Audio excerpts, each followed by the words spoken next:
I definitely remember being in a Cracker Barrel in, was it like 2019 or something, and seeing like an Elvis Christmas ornament. And it was like made in Dongguan, China. And I was just wondering, like, what do the factory workers in Dongguan, China think about this? They're Like, probably thinking I'm hungry. like Christmas is when you have Elvis's face on ornaments. Like, Yeah. Well, but anyway, to that point, so yes, manufacturing is leaving China gradually, and it's less from political pressure from the administration than from Practical business interests. Yeah, it's like corporations are to some degree seeing the shifting winds. I mean, they've all been hacked by China, number one. Right.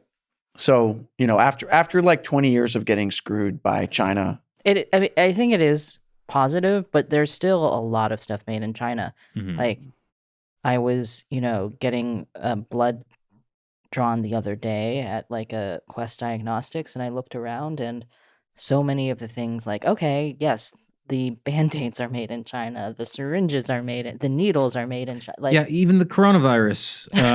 Oh God, I've been demonetized. So the coronavirus protective equipment that we needed was made in China.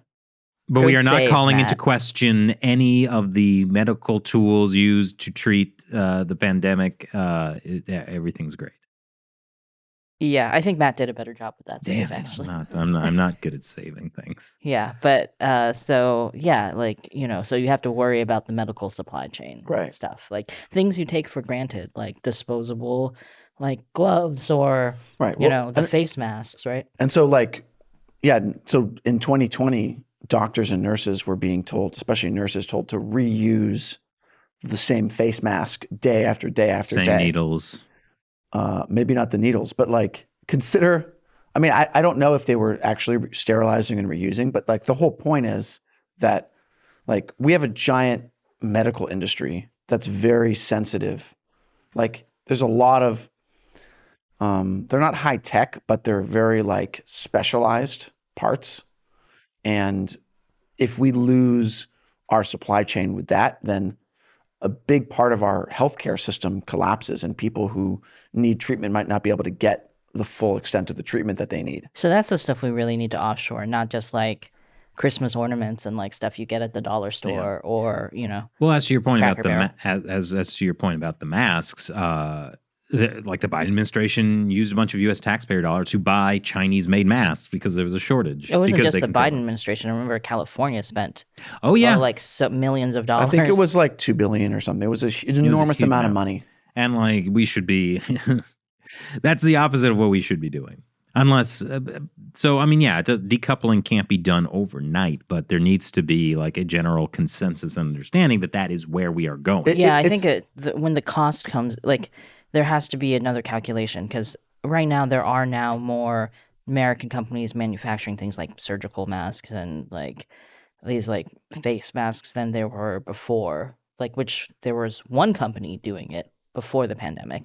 And now like there's all these new companies doing it, but then like our hospital is going to go back to buying the Chinese masks because they're cheaper.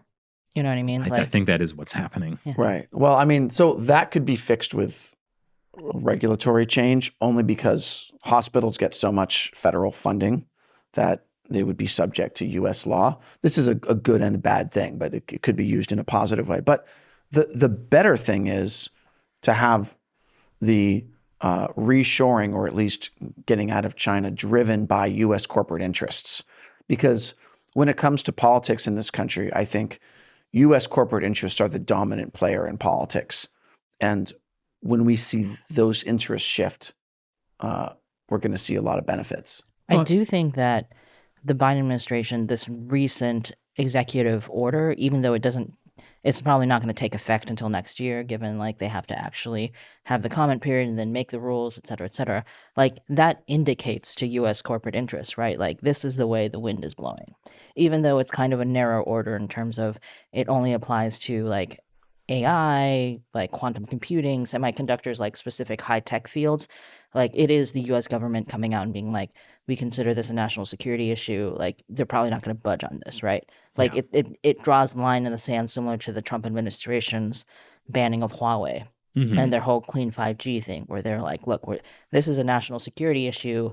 You can argue till you're blue in the face about corporate interests, but there are certain lines that you can't cross. And then that kind of tells Wall Street, okay, it's time to maybe shift your investments or whatever, because there is going to be like all of this regulatory stuff you don't want to deal with, or you're just not going to be able to do it. Yeah, which is kind of a shame, because like the reason Wall Street got all in on China is because the U.S. government was like, hey, go all in on China. I mean, I think it was both, right? Like it was like the symbiotic, like the corporations were like, we could make a lot of money in China. But I mean, that still required like specific subsidies and changes. And I mean, no, it was like to make it profitable. And then government officials were like, we could make a lot of money from corporations that want us to go to China. It's like, it's the CCP's elite capture works on all levels, right? Like it works in the business world, it works in the government like world. So then you have both happening at the same time, creating this perfect storm of selling our entire future to an authoritarian regime and then being shocked Pikachu face, right? When they take the money and do bad things with it. I've been listening to this podcast called The Fall of Civilizations podcast. A lot of fun. Okay. Yeah. But yeah, it makes me like, I sometimes translate it into modern times about like, because it's always like, and yet this great power this empire had also was the seeds of its own destruction.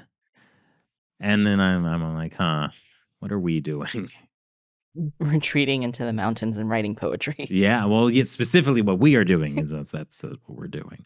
And I consider this show to be poetry. I mean, the things we say. Yeah, and we're not quite hiding in the mountains, but we are hiding deep in a bunker underneath the Empire State Building. It's like a reverse mountain. It's like if you took a mountain and flipped it and buried it. And then we're at the top of that mountain, which is now deep underground. It's a cave. Poetry. It is poetry, Chris. Yeah. Poetry. What is the difference between a cave and a mountain? I mean, there are substantial differences. Sometimes there are caves in mountains. In fact, often that's where caves are. But rarely are there mountains in caves. Not impossible. But yeah, it's not impossible. Yeah. So at any rate, we're talking about U.S. corporations gradually moving out of China.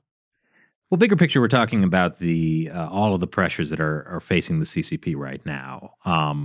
We started with external pressures, particularly from the broader cultural shifts in the Western world in general. There's been a lot of suspicion of the Chinese Communist Party growing over the years, but there are a lot of internal pressures, and should we go into some of those now? I mean, I think we could start with the economy. Like that's the big one, because it's tied in part to U.S. companies leaving Exactly. China. It's like one of those mountains in a cave. You see how it connects.